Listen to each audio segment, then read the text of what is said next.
bago pa nauso ang prenup shoots, drone shots, at same-day edits. Ang mga kasal noong dekada 80, inire-record sa mga Betamax tape.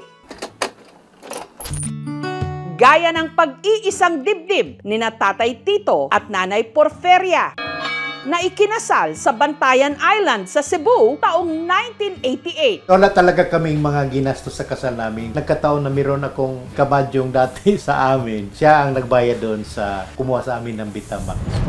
Pero sa paglipas ng mahigit 3 dekada, nabaon na sa alikabok ang kanilang wedding video. Wala na rin silang Betamax player. At ang tape nagsisimula na ring amagin. Napunuan siya ng alikabok dito sa loob ng lalagyan. Suli pa namin napanood yan nung nandun pa kami sa kabilang bahay. Parang napabayaan na. Ang sit-sit naman.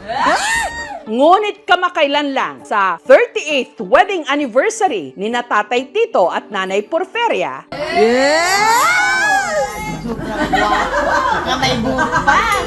ang kanilang mga anak merong pasorpresa. Grabe yung SDE nyo, 1 hour ha? Pogi! Nakita ng anak ko yung Betamax namin. Talaga hinanap nila para mabuo ulit. Mas maganda ko ngayon. Tuwang-tuwa kasi parang nasariwa yung mga nakaraan. Anong mga alaala ang muling nabuhay sa lumang Betamax?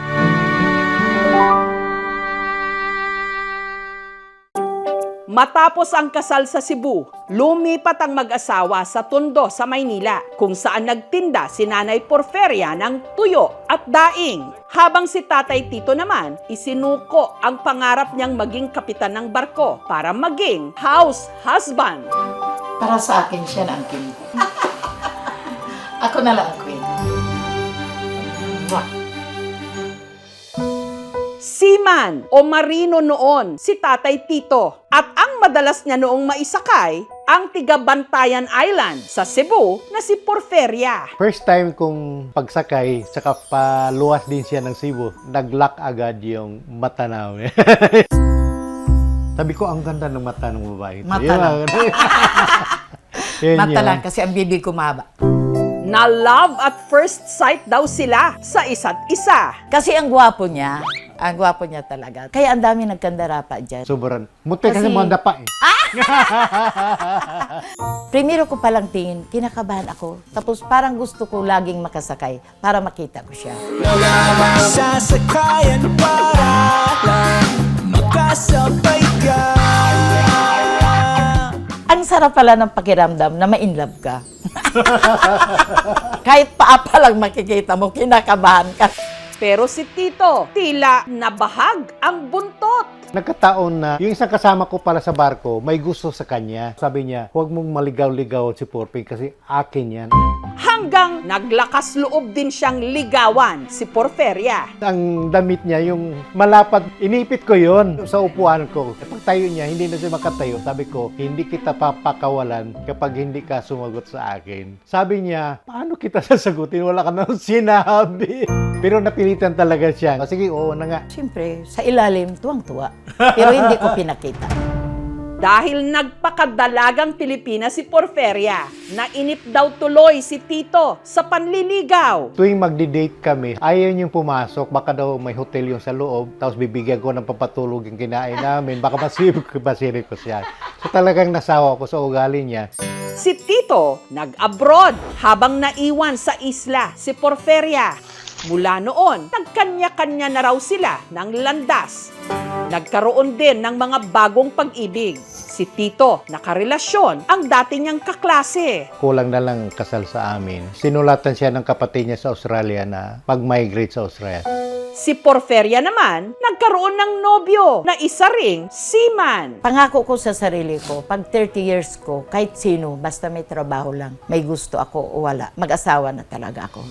Sa hindi inaasahang pagkakataon, matapos na hindi sila magkita sa loob ng 11 taon, aba, sina Tito at Porferia muling pinagtagpo ng tadhana sa Bantayan Island. Mahilig ako mag-surprise sa kanya. Bumaba ko sa malayo kasi may basketball noon eh. Naalam ko nandun siya. Yung nakita ko na siya, siyempre, ay, ito na. Tuloy na to. Ilang buwan kang minasdan, hindi ko na mapigilan. Hanggang kailan mag-abang? Si Porferia, may nobyo man noon, mas nanaig pa rin daw ang dati niyang pag-ibig kay Tito. Nagpakasal kami kaagad noong July 23 para hindi kami maabutan. Dahil uuwi yung fiancé ko, sabi ko, kami ata ang tinadhana. Sabi niya, okay lang, basta masaya ka. At para maging memorable ang kanilang biglaang kasalan noon, pinakoveran nila ito. Yun nga lang, sa katagalan, hindi na nila muling napanood pa ang Betamax ng kanilang kasal. Lumipas ang mga taon at dekada. Bumuo sina tatay at nanay ng masayang pamilya. Meron na silang 6 na anak at 4 na apo. Napalaki nila kami na hindi spoiled, na punong-puno ng pagmamahal. Lahat ginawa nila para mabigyan kami ng magandang buhay. Dahil hindi pa napanood ng kanilang mga anak ang video coverage ng kasal, naisipan ng kanilang mga anak na ipa-digitize ang Betamax tape ng wedding video ng mga ito. Ang kinomisyon nila para gawin ito, si Aurora, na mahigit 2 dekada nang nagdi-digitize ng lumang mga video. Karamihan nga raw sa kanyang mga kliyente, celebrities. Jose Marichan, si Sir Mark Bautista. Para ma-convert, gagamit po tayo netong Betamax player. Itong player na to ay connected sa computer. Once na na-play mo na siya, pipindutin mo na tong captured. Aantayin mo lang siya na mag-read. Kailangan mo siyang tapusin from start to end. Anong mga alaala ang muling nabuhay sa lumang Betamax? Susunod na! Makalipas ang 3 araw, tagumpay na na-digitize ni Aurora ang wedding video ni na tatay at nanay. Makikita sa video na bisperas pa lang ng kanilang pag-iisang dibdib, abala na ang kanilang mga kaanak na nagtatadtad ng karne panghanda. Yung isang tiyo ko nagbigay ng baka, yung isang tiyo ko nagbigay ng mga baboy, na isang tiyo ko nagbigay ng kambing.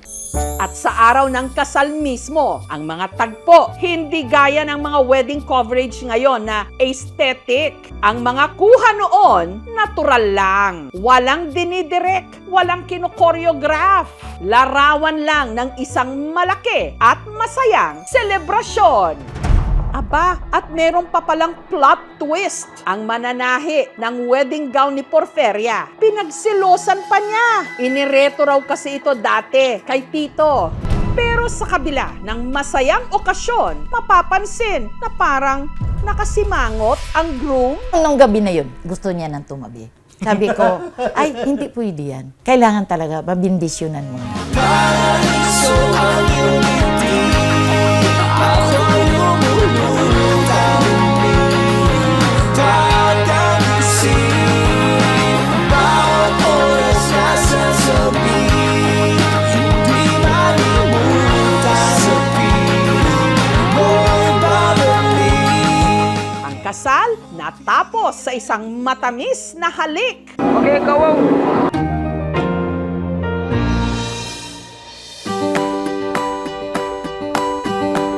Pagkatapos ng kodakan, tuloy ang lahat sa reception kung saan ang highlight ang napakalaking pillar wedding cake na uso noong dekada 80. Uso yun doon sa amin yung mga regalo. Buksan mo, ililista mo yung pangalan. Kung sakaling magulang mo nagbigay sa akin ng amplifier pagkasal, kailangan pag ikinasal ka, amplifier din ang ibibigay namin. Lolo, lola. Ay, yung lagot Lolo. sa motor, kaya may ano siya. Nayak si Papa. Yan tissue.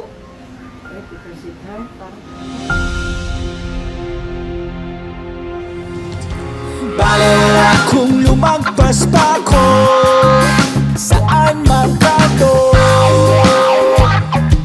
di hihinto.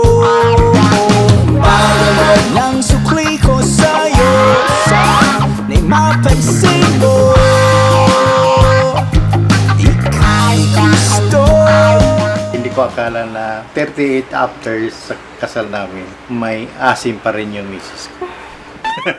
Paraiso ang iyong ngiti.